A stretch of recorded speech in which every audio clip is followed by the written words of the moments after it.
ومن قال لكم أن الظالم مرتاح في حياته؟ حتى لو تظاهر أنه مرتاح، حتى لو هو تظاهر أنه في خير وعلى خير وإلى خير، لا تغترون.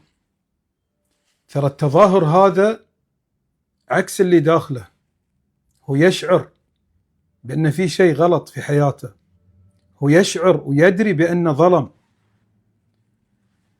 لكن قاعد يماطل في هذا الشيء، وقاعد مثل اللي يعني يلف ويدور على نفسه قبل ما يلف ويدور على الآخرين.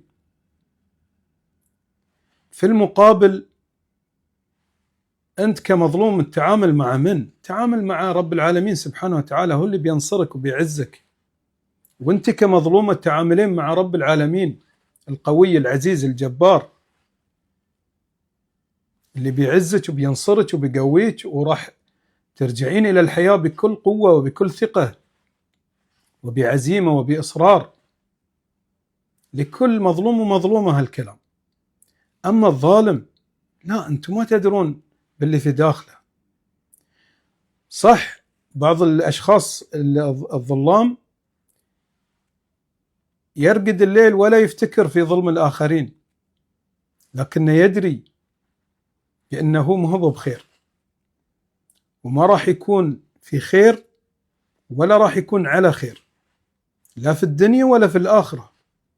وهو يدري في قرارة نفسه أنه هو تصيبه بعض الأمور أنتم ما تدرون عنها، بس هو يتظاهر أنه أموره طيبة وأنه مرتاح في الحياة.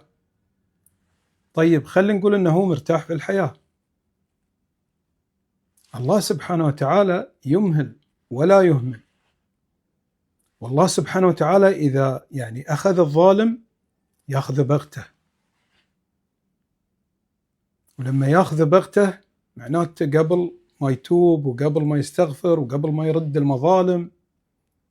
فإذا أخذ على هذه الحالة شكبر من سوء الخاتمة، نسأل الله العافية والسلامة. فيعني افرح يا أخوي بنصر الله لك، وافرح يا أختي بنصر الله لك، ولا تقعدون تقولون أن والله الظالم مرتاح والمظلوم والمظلومة مرتاحين.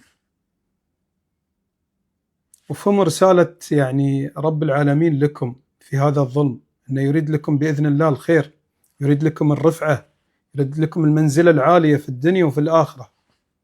والله المستعان.